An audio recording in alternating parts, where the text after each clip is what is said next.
Hola, me llamo Mariana y desde hace unos meses traía la idea de salir de la rutina. Entre el trabajo, los pendientes de la casa y esa sensación de que todos los días eran iguales, sentía que necesitaba un respiro. No quería un viaje largo ni caro, solo un lugar que me diera esa mezcla de tranquilidad y emoción que tanto buscaba. Fue en una plática con una amiga que salió el nombre de Mazamitla.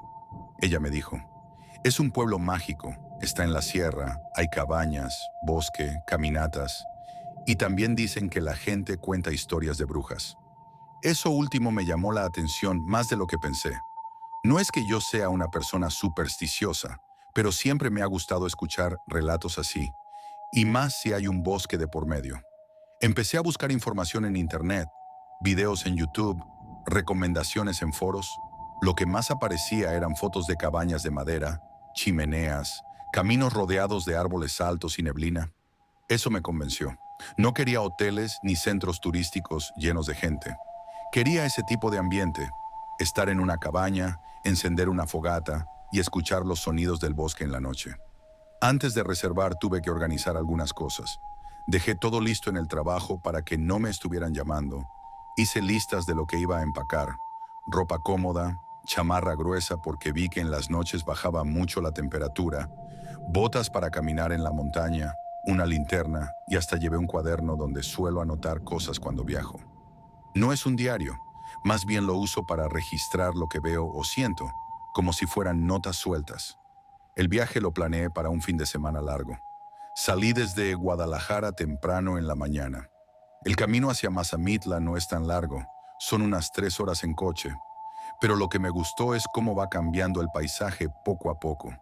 Al principio todo es carretera normal, tráfico y pueblos chicos, pero conforme te vas acercando, los árboles empiezan a ser más altos, el aire se siente distinto y hay momentos en que parece que la neblina aparece de la nada. Yo iba manejando y me puse música tranquila, nada estruendoso. Me gustaba ir observando cómo la ciudad quedaba atrás y todo se iba volviendo más verde. Llegar al pueblo fue bonito. Es pequeño, con calles empedradas y casas con techos de teja roja. Todo se ve cuidado, como si quisieran que la gente no olvidara que es un lugar mágico. Me instalé en una cabaña que había reservado por internet. No era de lujo, pero tenía lo que buscaba: madera en todas partes, chimenea, un par de sillones cómodos y una terraza con vista directa al bosque. Desde el primer momento sentí esa mezcla de confort y aislamiento. Ya instalada, me puse a caminar un rato por el centro del pueblo. Había tienditas de artesanías, restaurantes con comida típica y gente ofreciendo paseos. Fue ahí donde escuché otra vez el tema de las brujas. Un señor mayor que vendía dulces típicos me dijo: si vas al bosque en la noche, cuídate. Aquí todavía se cuentan cosas de brujas, sobre todo en los caminos donde la luz no llega.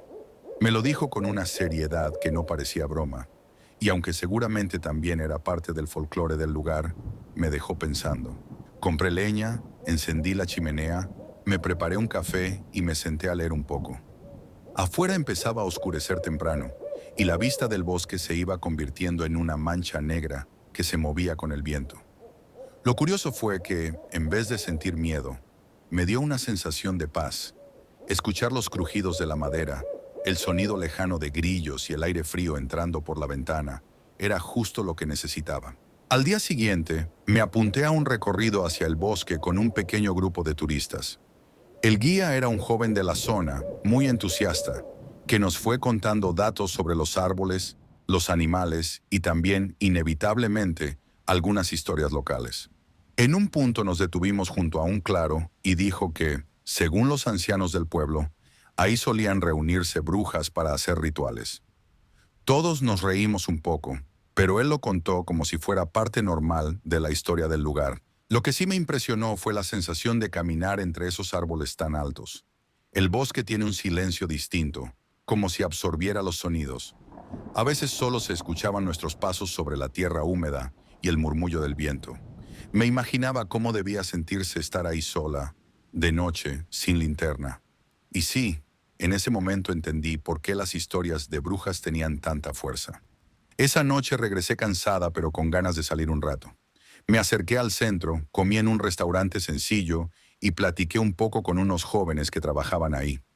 Ellos también mencionaron las brujas, pero ya de una forma más relajada, casi como chiste. Que si alguien escuchaba risas en el bosque, mejor no volteara. Que si se veían luces a lo lejos, no había que seguirlas. Historias típicas, pero que en ese contexto cobraban otro peso. De regreso en la cabaña me preparé un té y salí a la terraza. La oscuridad era total. No había farolas ni ruido de coches, solo el negro absoluto del bosque y el cielo lleno de estrellas. Me quedé ahí un buen rato, pensando en cómo algo tan oscuro podía dar tanto confort. La sensación de estar en medio de la nada, sin distracciones, me hizo sentir más viva que en mucho tiempo. La segunda noche fue distinta, tal vez porque ya me sentía más confiada en la cabaña o porque las historias que había escuchado me quedaron dando vueltas en la cabeza. La cuestión es que, después de cenar, decidí salir a caminar un poco más allá de donde había ido el primer día. No me adentré demasiado. Llevaba mi linterna y me aseguré de no perder de vista el camino principal, pero igual fue una experiencia intensa. El bosque de noche tiene otra personalidad. El aire era más frío. Cada paso sonaba más fuerte, y hasta el crujir de una rama se sentía como algo grande. Había momentos en los que apagaba la linterna un par de segundos solo para ver qué tan oscura era la oscuridad. Y sí, era absoluta. No se veía nada. El corazón me latía rápido, no de miedo exactamente, sino de esa adrenalina de estar en un lugar que sabes que no controlas. En un punto creí escuchar algo parecido a un murmullo. No sé si eran los árboles o el viento, pero fue tan claro que me detuve. Apagué la linterna otra vez, traté de enfocar el oído, y lo único que sentí fue el silencio pesado alrededor. Tenía los vellos erizados en ese momento cuando, en eso, volteo a la derecha de mí, como a 10 metros, y vi una criatura esquelética de piel muy pálida que emitió un sonido raro. Fue un ruido seco, como un crujido mezclado con un lamento. No sé cómo explicarlo, pero no se parecía a nada que hubiera escuchado antes. Me quedé paralizada, con la linterna en la mano temblando. No quise moverme de inmediato porque tenía miedo de que, si lo hacía, esa cosa reaccionara. La criatura no se movía mucho, solo estaba ahí, inclinada hacia un lado como si le costara sostenerse en pie. Lo que más me impresionó fue la piel.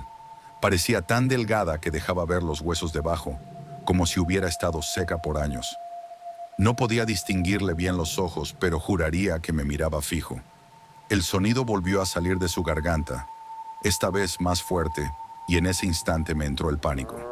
Encendí la linterna directamente hacia ella y fue todavía peor. La luz le iluminó la cara huesuda y sus manos largas, casi garras. Lo más extraño es que, en cuanto la luz la alcanzó, la criatura dio un salto hacia atrás, como si no soportara el resplandor. Aproveché ese momento para retroceder sin darle la espalda, pero mis pies tropezaban con las piedras del camino. Sentía que si caía, no tendría tiempo de reaccionar. En mi cabeza había 1000 cosas. Pensé en todas las historias de brujas que me habían contado, en los murmullos que había escuchado noches atrás, y en la posibilidad de que no fuera ninguna leyenda sino algo que estaba pasando frente a mí. Quise gritar, pero nada salió de mi garganta. El miedo era tan fuerte que mi cuerpo no me obedecía. La criatura dio un paso hacia adelante, despacio, como tanteando. Yo logré reunir valor y grité lo más fuerte que pude. El eco rebotó entre los árboles y, sorprendentemente, eso pareció detenerla. Giró la cabeza hacia un costado, soltó otro de esos sonidos agudos y se perdió entre la neblina. Me quedé quieta, jadeando, sin saber si correr o seguir observando. Decidí regresar lo más rápido que pude hacia la cabaña. Corrí sin mirar atrás, con la linterna apuntando al suelo porque no quería volver a ver nada más. El corazón me golpeaba el pecho y cada sombra me parecía una amenaza. Cuando al fin vi las luces de la cabaña a lo lejos, sentí un alivio enorme. Entré cerrando la puerta de golpe, eché el seguro y me apoyé en la pared, tratando de recuperar el aliento. La chimenea todavía estaba encendida y ese contraste entre el calor del fuego y el frío del bosque me hizo temblar más. Me senté en el sillón, abrazándome a mí misma, tratando de entender lo que acababa de pasar. Había sido real. ¿Podría alguien creerme si lo contaba? No tenía pruebas. No había tomado fotos ni grabado nada. Solo tenía mi memoria y esa sensación en el cuerpo que todavía me recorría la piel. Pasé el resto de la noche sin dormir. Cada crujido de la cabaña me hacía brincar. Miraba por la ventana, pero no vi nada más. Sin embargo, esa imagen de la criatura seguía clara, como si todavía estuviera parada ahí, a unos metros, observándome.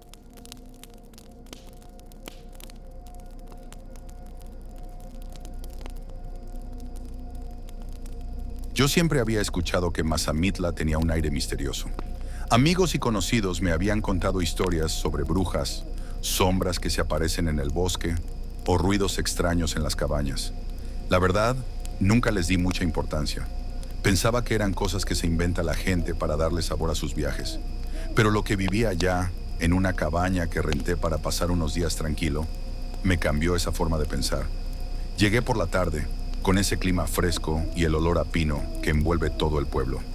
La cabaña era de madera, acogedora, con chimenea, una pequeña cocina y un cuarto con cama matrimonial. Nada fuera de lo común, pero tenía ese encanto rústico que uno busca cuando se va al bosque.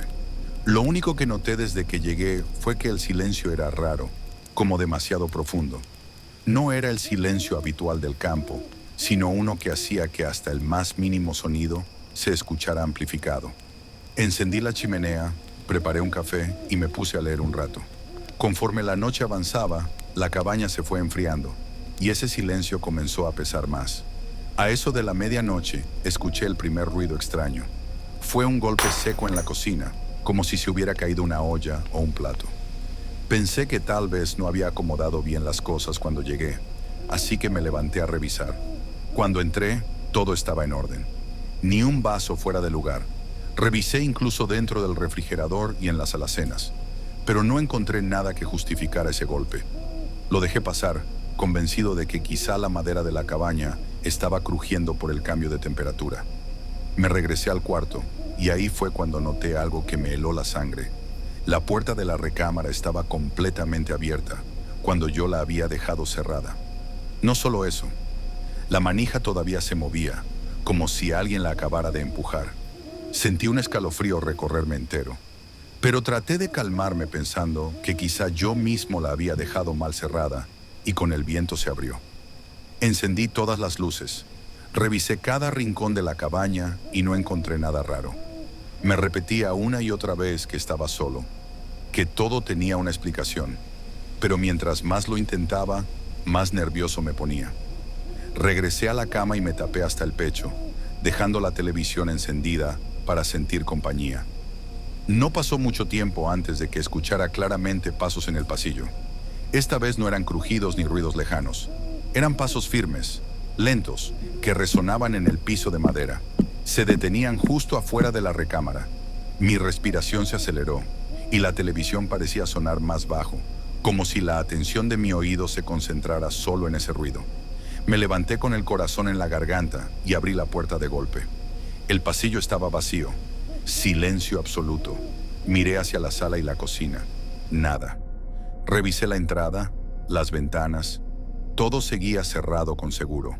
Era imposible que alguien hubiera entrado. Me regresé al cuarto con las manos temblando. No sabía si estaba sugestionado o si realmente había alguien allí. Me acosté otra vez, pero la sensación de ser observado se hizo insoportable. Era como cuando sabes que alguien te mira fijamente aunque no lo veas. Me giré hacia la pared intentando ignorarlo, pero la incomodidad fue aumentando hasta que no aguanté más y abrí los ojos. Fue entonces cuando la vi. En la esquina de la recámara, parada en la penumbra, había una figura. Alta, demasiado delgada, como si la piel apenas cubriera los huesos. El rostro era pálido, casi cadavérico, con unos ojos oscuros que parecían hundidos en las cuencas. Estaba completamente quieta, mirándome. El miedo que sentí en ese momento es difícil de explicar. No era como cuando ves una película de terror y te asustas. Era un terror profundo, físico, que me paralizó por completo. Quise moverme, pero no pude. Mi cuerpo no respondía. Apenas podía respirar. La sensación era como si alguien me hubiera clavado al colchón. La figura no hacía nada más que mirarme, ni siquiera respiraba. El tiempo se volvió eterno. Mi mente gritaba que cerrara los ojos, que despertara, que hiciera algo, pero estaba atrapado. Al final reuní toda la fuerza que pude y cerré los ojos con desesperación. Sentí un zumbido en los oídos, como si hubiera presión en el aire. Cuando los abrí de nuevo, la figura ya no estaba. La esquina de la recámara estaba vacía.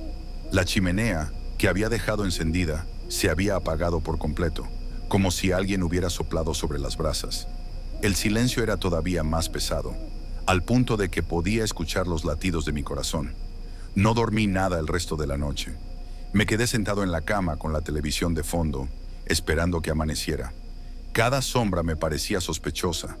Cada crujido de la madera me hacía saltar.